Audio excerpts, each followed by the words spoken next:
Hello, CMTUK community. I'm here today with Paul Fleming, Head of UK Endowments and Foundations at Mercer Investment Management, and importantly, Chair of the Board of Trustees of CMTUK for nearly 6 years now. Is that Yeah. right? Yeah, I haven't been chair for 6 years, but I have been involved and a trustee for pretty much 6 years. Yeah. So, Mhm. and it's sort of aligned well with the birth of my first child with Olivia, and she is 6 in February. So almost 6 years. Perfect. I love that little helps you kind of work out the timeline of things. That's lovely, and also hopefully means you'll never forget Olivia's birthday. Absolutely. Well, it's the day after my birthday, so I think mine will be long forgotten and hers often remembered. So. Yeah, it's always the way with kids. Well, first and foremost, welcome, Paul. Thank you so much for your time and for all of your tireless work on the board. It's hugely appreciated by everyone as part of our community. Thank So, you. I would love to hear a little bit more about how your role on the board and how you became sort of affiliated with Sure, CMT UK. sure, sure. So CMT has been in my family history and in my family tree for several generations. It's affected my father, his father, and the story goes on until the point of which I think they discovered CMT.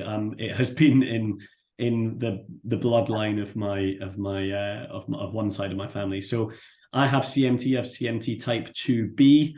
And I've known about that since the age of about 14, when I started to present with some of the usual culprits, like weakening of the ankles, drop foot, weakening of the hands, and so forth. I got involved in the charity when really I got sort of old enough and wise enough to realize that I needed to perhaps give something back.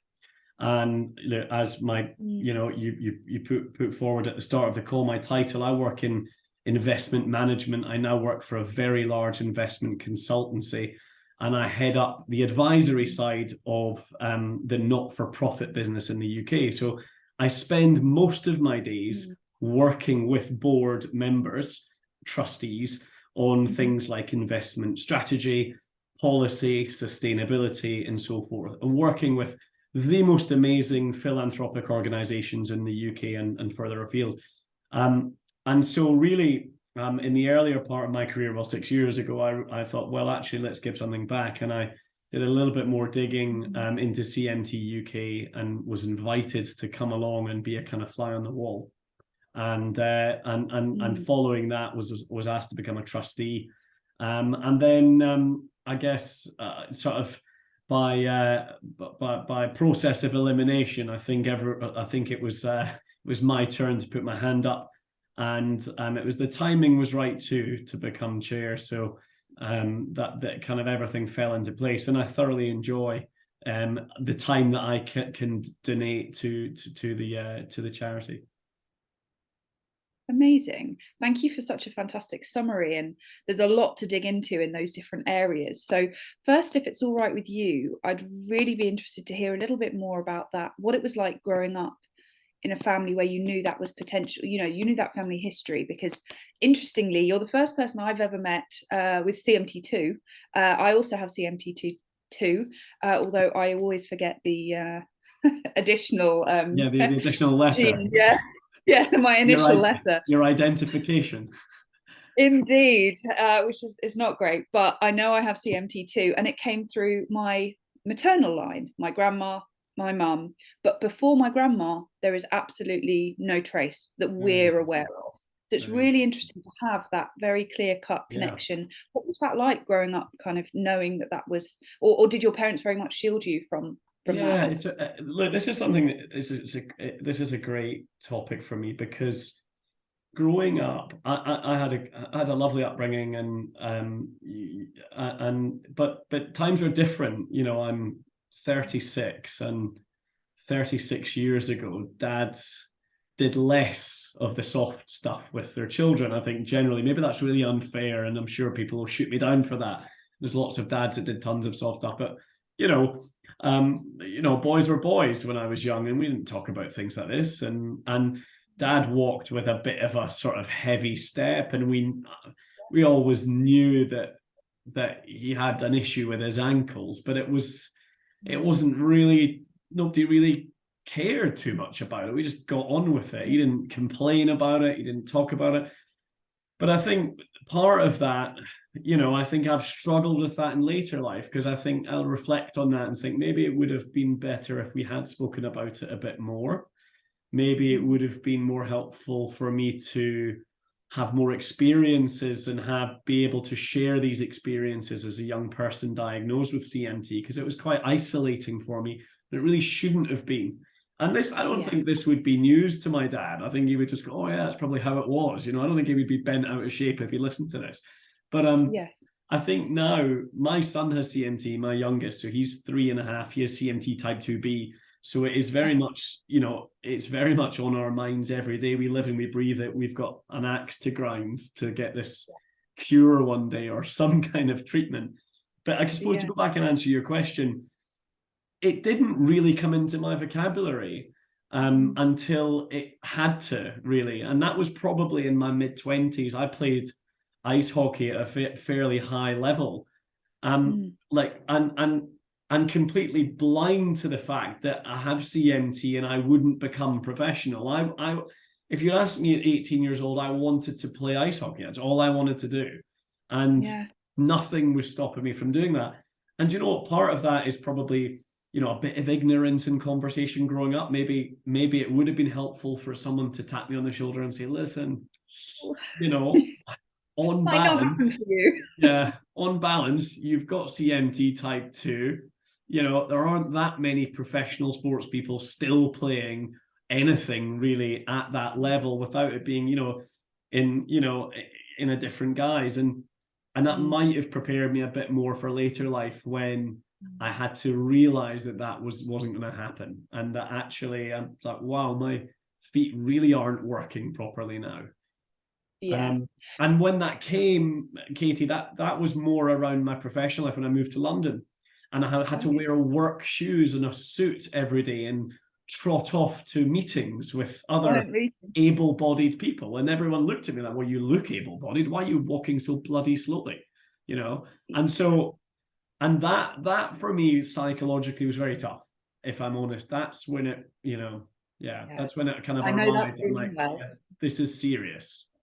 Yeah, definitely. And I feel like it's only recently in certainly in my working life that, and I've worked in London, my entire profession, that's becoming a thing, where employers are asking about whether you need, those desk assessments, for example, or you need additional support, or you're going to a meeting with a colleague, you'll leave 10 minutes early to give yourself a bit more time, so you're not having to rush down the tube or whatever it is. And I feel like that's only more recent that's actually becoming a thing.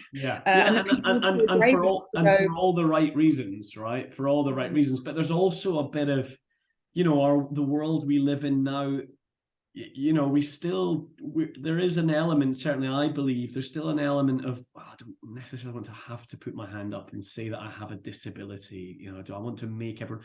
So I still work. I work with endowments, foundations every day, healthcare, medical, grant making, irrespective of what they do. I work with them every day. These people, things that people are suffering from in many walks of life come up in conversation. But actually, if you asked my entire team at Mercer if they thought I had a disability, 90% of them would say, I don't think there's anything wrong with Paul. But actually, and I've had multiple rounds of surgery on my ankle, my hand, but I see CMT, honestly, it's, I was speaking to my younger brother whose feet all of a sudden have stopped working properly, and he's stopped being able to lift his feet, and we thought he didn't have CMT. My older brother doesn't have CMT, and so I was saying to him, I said, look, go and get tested. I'll support you through all that, but look, this is something that you live with. It doesn't define you, and it needn't define you. I understand it does for many people. I understand it consumes every minute of every day, and that is the people that I want to better support. But I also want people that are mildly affected with CMT, or family members that are affected by caring for someone with CMT, to know that, that there are people out there, there are support services. CMT UK is here as a shoulder to lean on. Now, we can't cure this thing tomorrow as much as we'd love to, but we can try to do everything we can to make the journey of living with CMT a better one. Yeah, that's amazing. I think that's the real key takeaway, isn't it, from this conversation? That is the main goal of the charity, and certainly what it's doing. And I think what's really interesting is I've just had a chat with one of your fellow trustees as well, Thomas Henderson, Tam. Tam, as we call him north of the border. Indeed, he's just completed his Ironman Barcelona. Amazing. And I've also the edition before, we spoke with CMT Kids and Karen Rogers. Karen, yeah.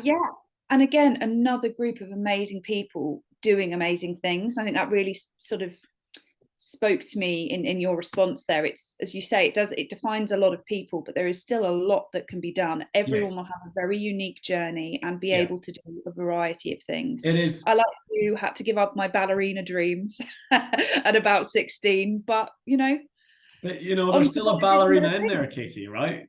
I mean, that, But certainly a swimming pool ballerina. I like to demonstrate. Yeah, I think, look, what you said there resonates. Tam and Karen and so many others that I've met really polarizes this for me. Could be very isolating and very lonely to crack on in a world where you feel you're different, right? Mm-hmm. And it's so humbling to meet people that do so much for the cause. I mean, people, pat me on the back. Thank you very much for being the chairman. I give what I can in the hours I can. I'm professionally very busy, like many people are, but I'm so humbled by these things. I mean, what Karen has done in the last God knows how many years, 20 odd years, more than that. She'll give me a slap around the ear if I said 20. It's probably more than that. What she's done for young people with CMT, for CMT kids. Mm-hmm. I mean, they're adults now. She's been looking after them since they were very little. I mean, it makes the work that I do in the board bit look like a drop in the ocean.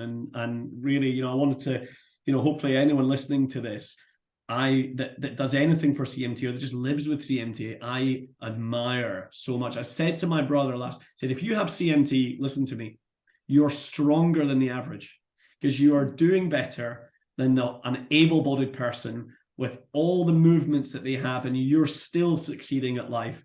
So you're a stronger human for that. And there was a little smile on his face. And I said, oh, thanks for that. I'll see what the doctor says. And we left it at that. Oh, good. Well, all the best for that ongoing journey. And as you say, the CMT family, CMT UK family will be there if needed for your brother. It's so interesting, isn't it, how it can come out in different people at different life periods. It's so varied for so many of us. And people, and obviously depending on where you are in that kind of life journey. I mean, I've spoken to trustees and members and those suffering with CMT and other ailments that have been informed much later in life. And that's really been very challenging for them from a psychological and a physical perspective to deal with that. We all want to age gracefully, but you get given the diagnosis of CMT. I mean, Anton, one of our trustees at CMT UK and vice chair, has had a fantastic career he was in the Merchant Navy. And again, I may be mistaken. My memory at this time of the day can often fail me, but I understand that he was diagnosed well into his career in one of his medicals. I always remember him telling me his famous stories about shipping, which are brilliant, or captaining ships, not just shipping. He's a very senior member, and I thought, imagine being diagnosed later on in your career and being told this is something you've got.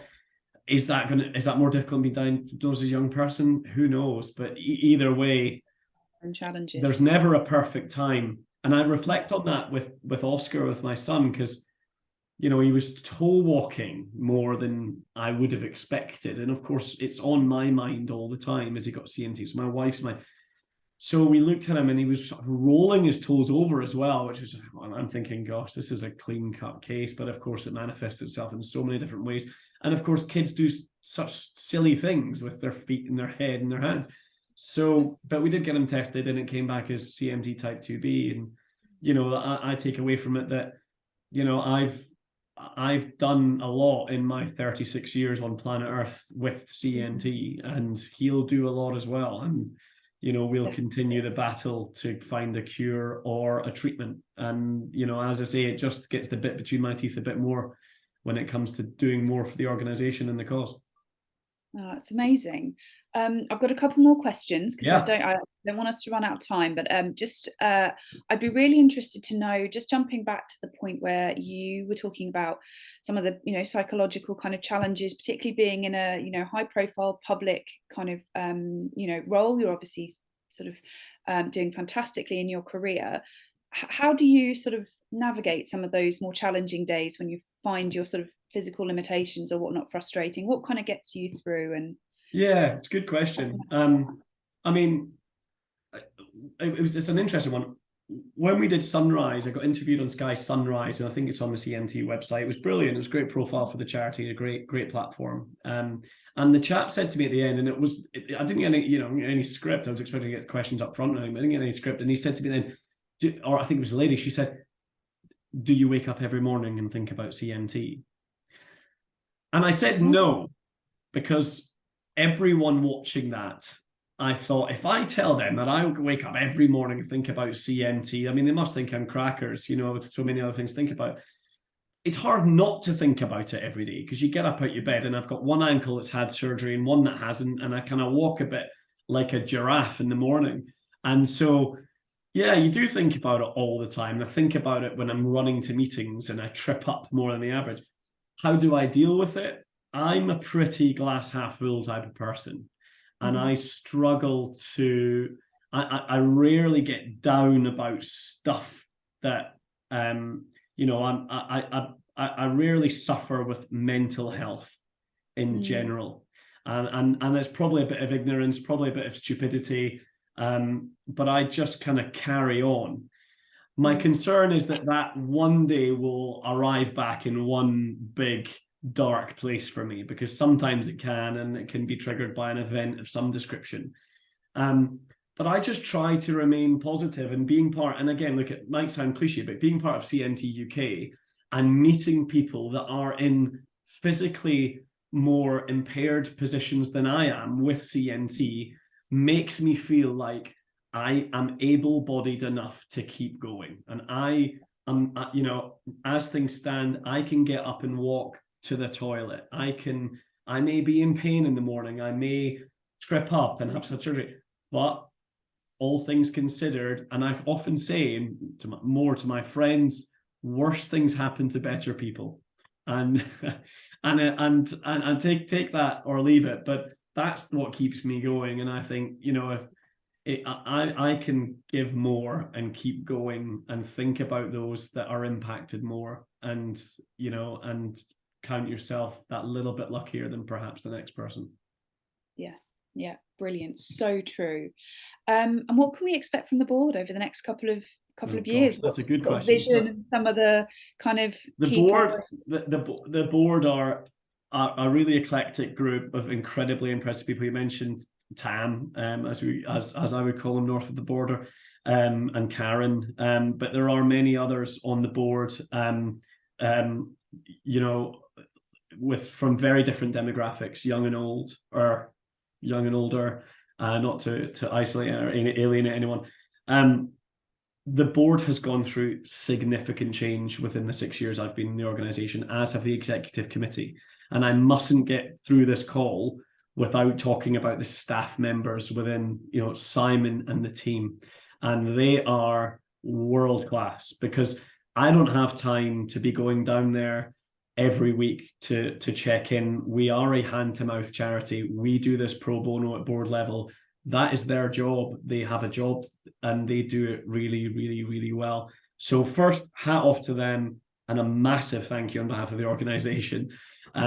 Secondly, the board, as I say, gone through a lot of change, as have the staff, and I think CMT UK is in a better place now than it has been historically from a governance point of view. Yes.